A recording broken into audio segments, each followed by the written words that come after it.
wabarakatuh. Bagaimana keadaannya Bapak dan Ibu sekalian pada hari ini? Baik, semuanya dalam keadaan sehat walafiat ya Bapak dan Ibu. Baik Bapak dan Ibu, sebelumnya saya ingin berterima kasih atas kehadirannya pada siang hari ini untuk bersama-sama mengikuti kegiatan penyuluhan pada hari ini. Baik, sebelumnya saya izin memperkenalkan diri bagi yang semakin dekat ya Bapak dan Ibu. Perkenalkan, saya Hana Pertiwi. Di sini saya merupakan perwakilan mahasiswa yang sedang melakukan penyuluhan di kalangan masyarakat. Lalu pada kesempatan kali ini, saya ingin mengajak Bapak dan Ibu sekalian nih untuk berdiskusi santai mengenai pencegahan tindakan korupsi di lingkungan sekitar, termasuk di kegiatan posyandu dan juga desa. Baik Bapak dan Ibu sekalian, sebelum kita mulai penyuluhannya, di sini saya izin membagikan leaflet ya untuk media penyuluhannya.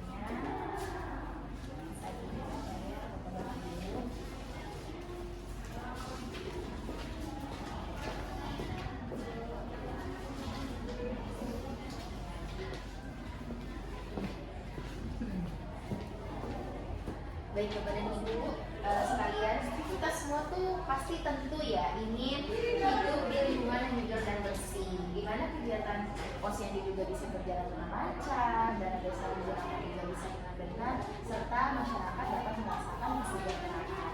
Tapi sayangnya masih banyak atau ada beberapa kasus penyalahgunaan dana yang bisa merugikan banyak orang. Karena itu penting bagi kita semua untuk bisa paham dan juga ikut berperan dalam mencegahnya. Baik, kita langsung masuk ke pembahasan inti dari penyuluhan pada hari ini ya Bapak dan Ibu sekalian. Baik, sebelumnya Bapak dan Ibu apakah sudah mengetahui apa itu korupsi? Baik, di sini saya akan menjelaskan ya Bapak dan Ibu sekalian. Korupsi itu merupakan tindakan penyalahgunaan kekuasaan atau jabatan di mana tujuannya untuk mendapatkan keuntungan pribadi serta merugikan kepentingan orang lain. Bentuknya bisa bermacam-macam Bapak dan Ibu sekalian, seperti memanipulasi laporan keuangan, menggunakan dana untuk kepentingan pribadi, serta meminta imbalan yang tidak semestinya. Jadi korupsi itu bukan hanya soal uang besar, tapi juga bisa hal-hal kecil yang tidak jujur. Baik, di sini saya memiliki contoh kasus nyata yang bisa kita jadikan pembelajaran bersama-sama ya Bapak dan Ibu sekalian. Jadi kasus nyatanya itu, baik Bapak dan Ibu sekalian, kita masuk ke dalam pembahasan inti dari penyuluhan ini ya Bapak dan Ibu. Baik Bapak dan Ibu, untuk dijadikan pembelajaran, di sini saya memiliki kasus nyata di mana kasus nyata ini terjadi di Desa Sambung, Kecamatan Gatak, Kabupaten Sukoharjo, di mana di sini itu terjadi kasus korupsi Bapak Ibu yang cukup besar. Bendahara desa berinisial YP menggunakan dana sekitar 406 juta dengan cara memasukkan tanda tangan kepala desa dan membuat laporan pertanggungjawaban yang fiktif atau palsu. Uang yang seharusnya digunakan untuk honor RT ataupun RW, kegiatan posyandu dan kesejahteraan masyarakat, malah digunakan untuk kepentingan pribadi. Akibatnya, kegiatan posyandu ini menjadi terganggu dan warga tidak mendapatkannya secara permanen. Kasus ini membuktikan ya Bapak dan Ibu bahwa korupsi bisa terjadi di mana saja, termasuk di lingkungan desa kita sendiri. Lalu dampak korupsi terhadap masyarakat itu apa gitu? Dampak korupsi ini tuh sangat luas, sangat besar. Di antaranya yang pertama, kegiatan posyandu akan jadi terhambat, lalu juga ibu hamil, balita, serta lansia tidak dapat mendapat pelayanan maksimal, dana pembangunan desa tidak tepat sasaran, serta kepercayaan masyarakat terhadap pemerintah akan ikut menurun, serta keadilan sosial pun jadi akan ikut terganggu. Jadi korupsi itu bukan hanya masalah hukum Bapak dan Ibu, tetapi juga masalah sosial dan juga moral. Tapi untuk korupsi ini ada beberapa upaya yang bisa dilakukan untuk pencegahannya. Nah, untuk mencegah korupsi, kita semua bisa ikut berperan Bapak dan Ibu. Contohnya, yang pertama, yang paling penting adalah menanamkan nilai kejujuran serta tanggung jawab dalam diri sendiri dan juga keluarga. Yang kedua, meningkatkan transparansi dalam setiap kegiatan desa dan juga posyandu. Yang ketiga, berani bertanya dan meminta laporan keuangan secara terbuka. Lalu yang keempat, aktif melapor jika ada dugaan penyalahgunaan dana desa. Serta yang terakhir yang paling pentingnya itu menunjukkan rasa malu untuk berbuat curang dan rasa bangga menjadi warga yang jujur. Jadi poin pentingnya adalah memiliki rasa jujur dan juga tanggung jawab. Itu sebagai upaya pencegahan dari tindak korupsi.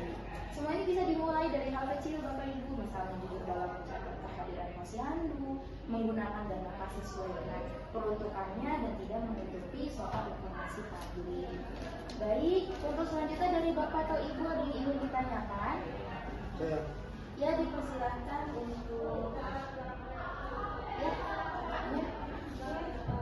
Izin saya menjual. Jadi kalau misalnya kita tahu ada orang yang menggunakan dana, tapi takut melapor, itu harus gimana ya? Oke, baik, terima kasih untuk pertanyaan yang bagus ya Kak Indra.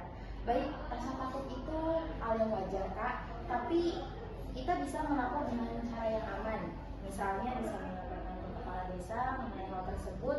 Kalau kasusnya besar, bisa juga lewat laporan anonim ke KPK dengan nomor 198. Yang terpenting, jika kita sudah mengetahui ada tindakan korupsi, kita jangan diam saja, karena dia bisa membuat korupsi itu menjadi korupsi terjadi. Ya, baik. Ya, selanjutnya, ya baik Ibu, silakan. Sebenarnya kegiatan kayak gini tuh bakal berlanjut atau cuma satu kali aja ya? Baik Ibu, terima kasih atas pertanyaannya.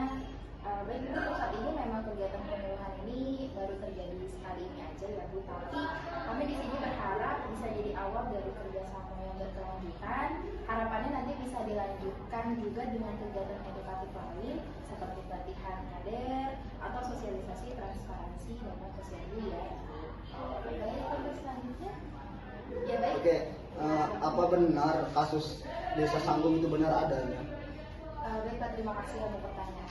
Iya Pak, benar Pak, untuk kasus ini memang benar terjadi dan juga sudah dikonfirmasi tentang pembuktiannya oleh Kejaksaan Negeri Sukoharjo pada tahun 2025. Lalu untuk data dan informasinya ini akurat ya Pak, bersumber dari pemerintahan resmi.